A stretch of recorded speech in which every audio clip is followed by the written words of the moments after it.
8 বছর ধরে তালাবন্দি 10টি স্টল। বেকার যুবকদের প্রশ্ন, কবে খুলবে তারা? 55 বাগবাসা বিধানসভা কেন্দ্রের কালাছড়া ব্লকের অধীনে কালাছড়া বাজারে দীর্ঘ প্রায় 8 বছর ধরে তালাবন্দি হয়ে পড়ে রয়েছে 10টি সরকারি স্টল। প্রায় 17 লক্ষ টাকা সরকারি ব্যয়ে 2017 সালে তৈরি করা হয়েছিল গ্যালারি কাম স্টল। 10টি দোকানঘর নিয়ে তৈরি প্রকল্পকে ঘিরে এলাকার বেকার যুবক ও সাধারণ মানুষের মধ্যে তৈরি হয়েছিল কর্মসংস্থানে আশা। কিন্তু 8 বছর পেরিয়ে গেলেও আজও সেই স্টলগুলি তালা খোলেনি। দীর্ঘদিন অব্যবহৃত অবস্থায় পড়ে থাকায় ধুলো ময়লা জমেছে দোকানঘরগুলিতে। আর এর মধ্যেই প্রশ্ন উঠছে, সরকারি অর্থে তৈরি স্টলগুলি কবে কাজে লাগানো হবে? স্থানীয়দের অভিযোগ, স্টলগুলি চালু হলে অন্তত 10টি পরিবার স্বনির্ভর হওয়ার সুযোগ পেত। পাশাপাশি কালাছড়া বাজারেও বাড়তে পারত ব্যবসা বাণিজ্য।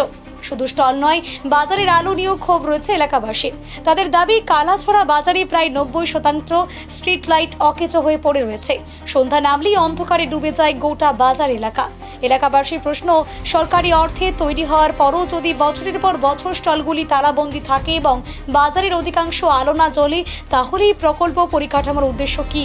দ্রুত 10টি স্টলে তালা খুলে সেগুলি চালু করা এবং বাজারের অকেজো স্ট্রিট লাইট মেরামতের দাবি জানিয়েছেন স্থানীয়রা। 8 বছর ধরে তালাবন্দি 10টি স্টল কবে তালা খুলবে? কবে ফিরবে কালাছড়া বাজারের আলো? উত্তর খুঁজছেন 55 বাগবাসা বিধানসভা কেন্দ্রের কালাছড়া ব্লকের সাধারণ মানুষ।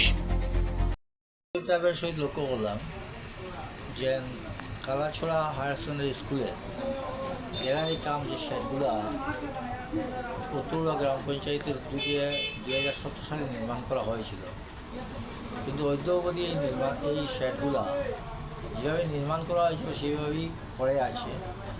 যদিও উত্তরা গ্রাম পঞ্চায়েত সেটা 2017-18 সালে একটা উদ্যোগ নিয়েছিল, কিন্তু নির্বাচন ঘোষণার কারণে সেটা তারা বিলিবন্টন করতে পারেনি। কিন্তু বর্তমানে দেখলাম যে সরকার ক্ষমতায় আসে, তাদের কোনো উদ্যোগ নেই যে শেডগুলো বিশেষ করে বেকার ছেলেদের হাতে তুলে দেওয়ার জন্য। এই শেডগুলোই তুলে দেওয়া হতো, অন্তত 8-10টা বেকার ছেলে উপকৃত হতো। আমাদের রাজ্যের এবং এলাকার অনেক ছেলেরা বাইরে কাজ করছে এবং জায়গার অভাবে ব্যবসা করতে পারছে না। আমাদের হাতে সুযোগ থাকা সত্ত্বেও এই সরকারের কোনো উদ্যোগ নেই যে কালাছড়া দ্বাদশ শ্রেণী বিদ্যালয়ের যে মাঠ গ্যালারি কাম যে শেডগুলো, এই শেডগুলা উদ্বোধন করে বিশেষ করে বেকার ছেলেদের হাতে তুলে দেওয়ার কোনো উদ্যোগ তারা গ্রহণ করেন নাই। আমার আবেদন থাকবে যে এই ক্ষেত্রে সরকার একটা বিশেষ উদ্যোগ গ্রহণ করুক, অন্তত বেকার ছেলেদের বাসার রাস্তাটা তৈরি করা।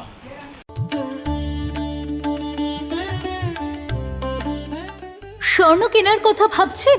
তাহলে সুখবর আপনার জন্য। হরে কৃষ্ণ জুয়েলারি নিয়ে এলো বছরব্যাপী বিশেষ অফার। এখন বাজার দরের তুলনায় কম খরচে কিনুন আপনার পছন্দের সোনার গহনা। যে কোনো স্বর্ণালঙ্কারে থাকছে মাত্র 10 থেকে 12% মেকিং চার্জ, আর রূপোর গহনায় পাচ্ছেন 20% পর্যন্ত ছাড় সারা বছর জুড়ে। গুণগত মান, বিশুদ্ধতা ও আকর্ষণীয় ডিজাইনের নিশ্চয়তায় আপনার বিশ্বস্ত ঠিকানা Hare Krishna jewellery, AB road, Babubazar, Dharmanagar. কম খরচে বেশি সঞ্চয়, স্বপ্নের গহনা সবার জন্য। আজই চলে আসুন আমাদের শোরুমে।